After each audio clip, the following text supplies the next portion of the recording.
प्रेम से दिए 3 मुट्ठी चावल के बदले श्री कृष्ण सुदामा को तीनों लोगों का स्वामी बना दिया। तब सुदामा की संपत्ति देख यमराज से रहा नहीं गया और वे अपना बही खाता लेकर द्वारका पहुंच गए। श्री कृष्ण के वैसे तो कई मित्र थे, लेकिन सुदामा और कृष्ण की मित्रता की मिसाल आज भी दी जाती है। इसका कारण यह भी है कि धन दौलत, रंग रूप और भेदभाव से परे कृष्ण सुदामा की घनिष्ठ मित्रता का गुणगान किया जाता है। बाल्यावस्था में कृष्ण और सुदामा एक साथ एक ही गुरुकुल में शिक्षा ग्रहण करते थे, लेकिन बाद में श्री कृष्ण द्वारिकाधीश बने और सुदामा को अत्यंत निर्धनता में जीवन व्यतीत करना पड़ रहा था। लेकिन श्री कृष्ण ने सुदामा को 3 मुट्ठी चावल के बदले 3 लोक का स्वामी बना दिया।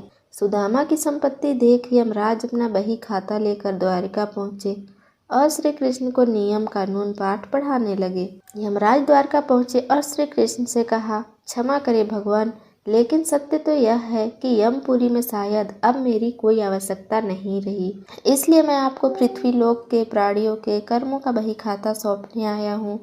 यह कहते हुए यमराज ने भगवान के समक्ष सारा बही खाता रख दिया। श्री कृष्ण बोले, यमराज जी, आप इतने चिंतित क्यों लग रहे हैं? आखिर बात क्या है?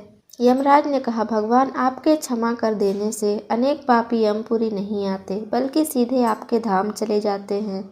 ऐसे में आप सुदामा जी को तीनों लोक देकर तीनों लोक का स्वामी बना दिया। अब ऐसे में हम कहाँ जाएंगे? यमराज भगवान को अपना बही खाता दिखाते हुए कहते हैं कि सुदामा जी के भाग्य में श्रीक्षय है, लेकिन बही खाता देख यमराज भी चकित रह जाते हैं।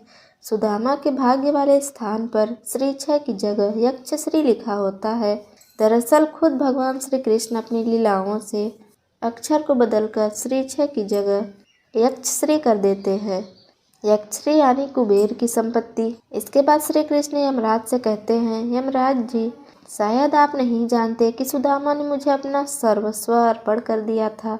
मैंने सुदामा के केवल उसी का प्रतिफल उसे दिया है। यमराज आश्चर्य होकर कहते हैं, सुदामा जी ने ऐसी कौन सी संपत्ति आपको दे दी? उनके पास तो कुछ भी नहीं है।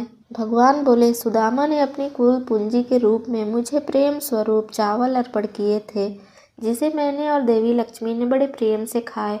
जो मुझे प्रेम पूर्वक कुछ भी खिलाता है, उसे संपूर्ण विश्व को भोजन कराने जितना पुण्य फल की प्राप्ति होती है। ठीक इसी तरह की प्रतिफल मैंने सुदामा को दिया है।